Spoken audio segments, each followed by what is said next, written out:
निर्जीव भिंत याने चालवून दाविली, निर्जीव भिंत याने चालवून दाविली, विठ्ठलाचा खरा भक्त ज्ञानेश्वर माऊली, विठ्ठलाचा खरा भक्त ज्ञानेश्वर माऊली. भक्तीची वाट मला संतांनी दाविली, भक्तीची वाट मला संतांनी दाविली, विठ्ठलाचा खरा भक्त ज्ञानेश्वर माऊली, विठ्ठलाचा खरा भक्त ज्ञानेश्वर माऊली.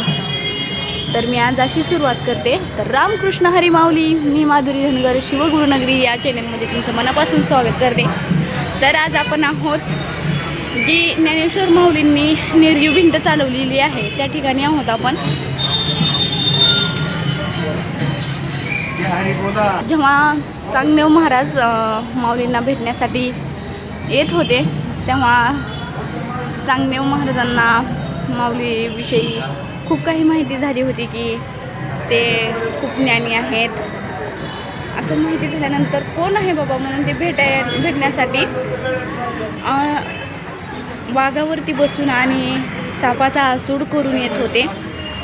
अहंकार होता त्यांच्यामध्ये की माझ्यापेक्षा मोठा योगी कोणीच नाही. या अहंकारातून अहमपणातून ते येत होते. आणि माऊलींना जेव्हा समजलं की आपल्याला भेटण्यासाठी चांगदेव येत आहेत तर माऊलींनी हे ठरवलं की आपणही त्यांना भेटण्यासाठी जाऊयात. आणि मग माऊली भिंतीवरती बसलेले होते आपल्या भावंडासोबत. याच भिंतीवरून ते त्यांना भेटण्यासाठी गेलेले आहेत. आणि जेव्हा चांगदेवांनी हे बघितलं की आपल्याला भेटण्यासाठी ज्ञानेश्वर माऊलींनी निर्जीव भिंत चालवून आलेत तेव्हा तो त्यांचा जो अहंकार होता, अहमपणा होता तो त्यांचा नष्ट झालेला आहे. कारण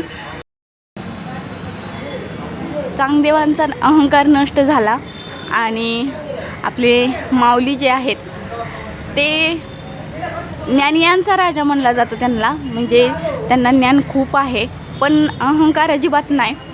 त्यांच्यामध्ये जी नम्रता आहे त्यामुळं चांगदेवांचा अहंकार नष्ट झाला. आणि तेथून परत मग चांगदेवांनी शरणागती पत्कारली समोर.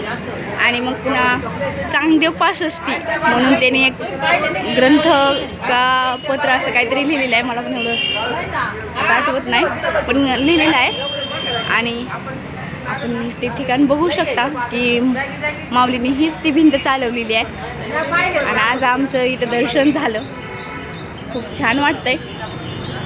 तुम्ही पण घेऊ शकता दर्शन.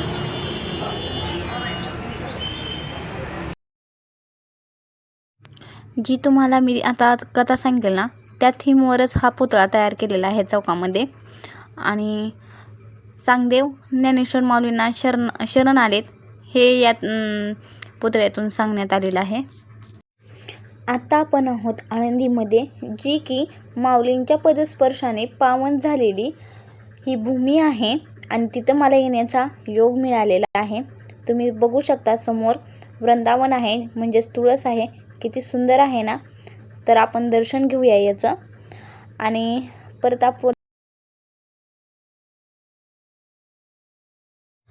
आपण आलेलो आहोत इंद्रायणी नदीवर. जे काही दिवसाआधी इंद्रायणी मातेने जे रौद्र रूप धारण केलं होतं आणि जे आता संत दिशेने वाहत आहे यामध्ये खूप फरक आहे.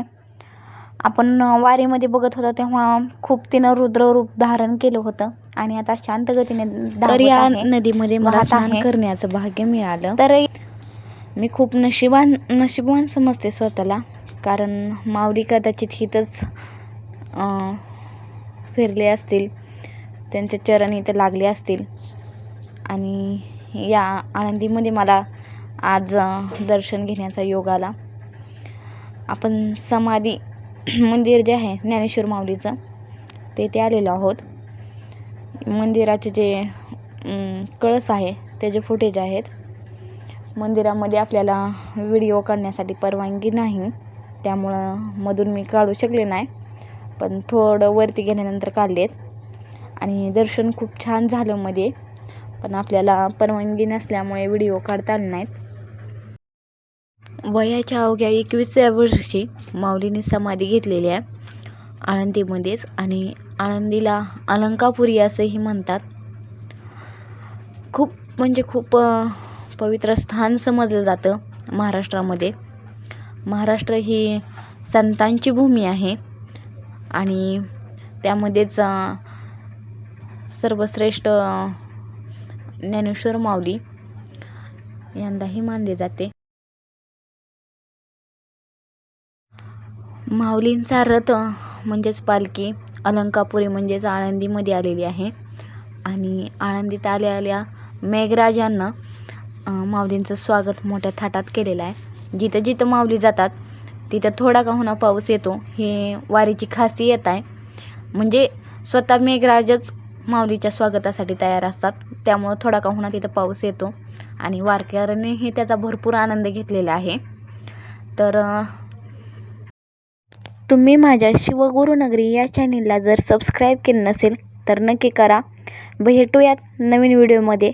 तोपर्यंत रामकृष्ण हरी माऊली.